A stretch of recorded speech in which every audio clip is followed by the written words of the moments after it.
Hi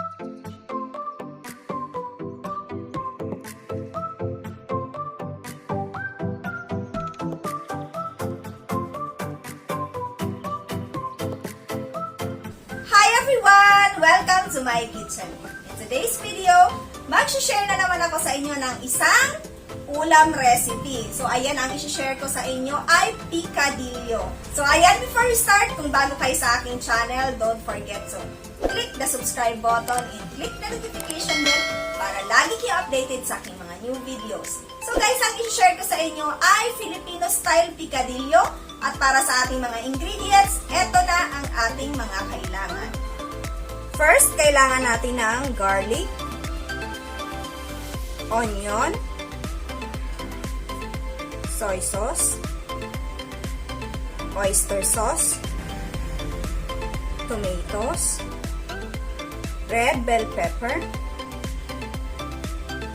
potatoes, carrots, salt and ground black pepper, raisins.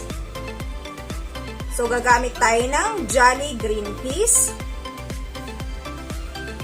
cooking oil, gagamit ako ng jolly canola oil, and last ang ating ground beef. So, ayan lang ang ating mga ingredients sa paggawa ng ating Filipino style picadillo. Kaya, samahan nyo na akong magluto ng ating ulam recipe for today. Para sa ating first step, maglagay muna tayo ng cooking oil sa ating kawali. Konti lang. Uunahin ko ang aking carrots.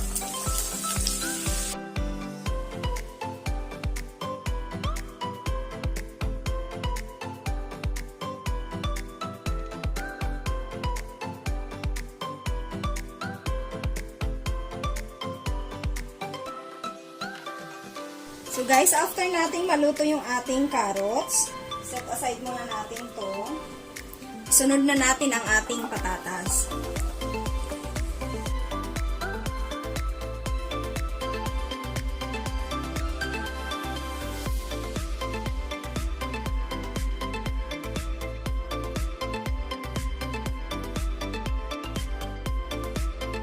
So after nating maluto ang ating patatas, iset aside din natin to. First, kailangan natin maglagay ng ating cooking oil.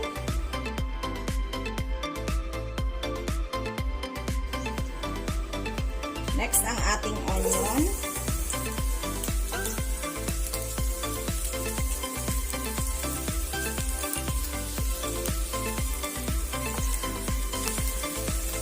Garlic.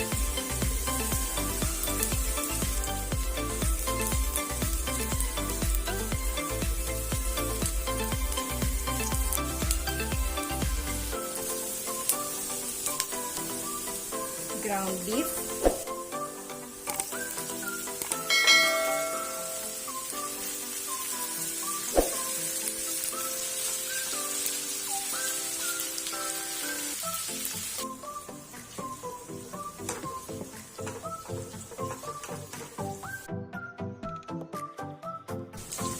so pag maraming oil ang inyong niluluto, tanggalin natin yung ibang oil.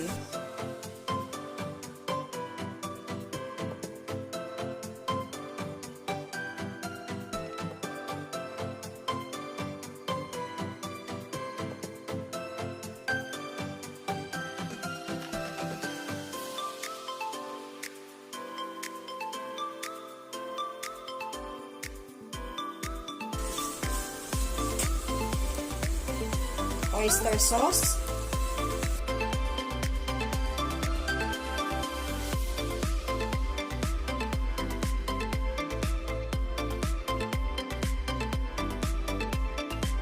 ground black pepper,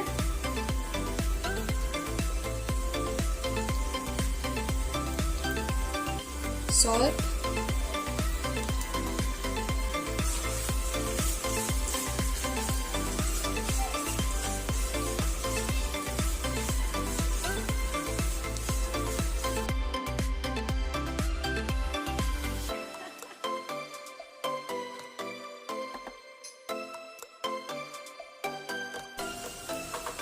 tomatoes,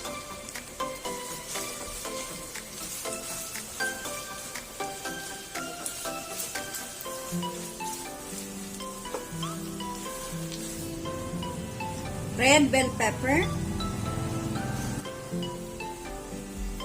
pasas,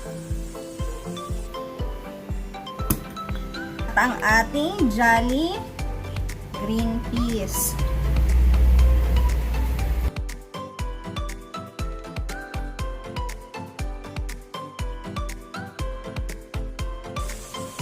Ang ating green peas.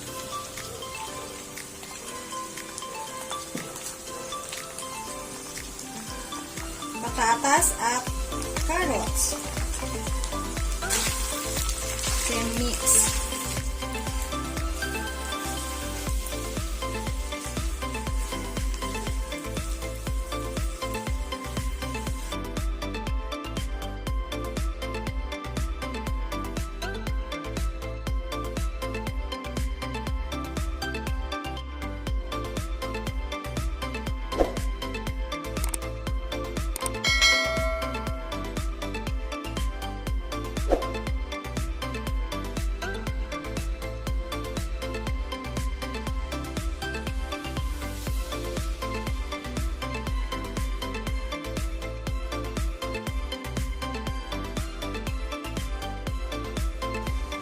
Guys, ayan, ito na yung ating finished product ng ating Filipino style picadillo. Ayan.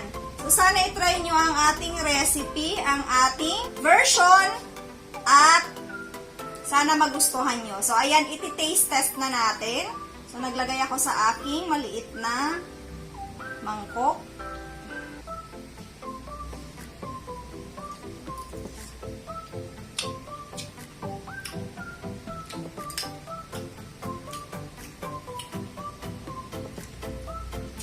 So, ang ginamit kong soy sauce dito ay dark soy sauce. May mga bata na ayaw ng pasas. Pwede nyong alisin ang pasas. Pero, para sa akin, ang version na to na may pasas, mas masarap kasi siya. May something sweet pag nakagat nyo yung pasas. Ayan. So, saktong-sakto lang yung ating timpla. So, para sa naghahanap ng measurement, ilalagay ko sa ating description box sa baba ang measurement ng lahat ng ingredients na ginamit ko sa paggawa ng ating Filipino style picadillo.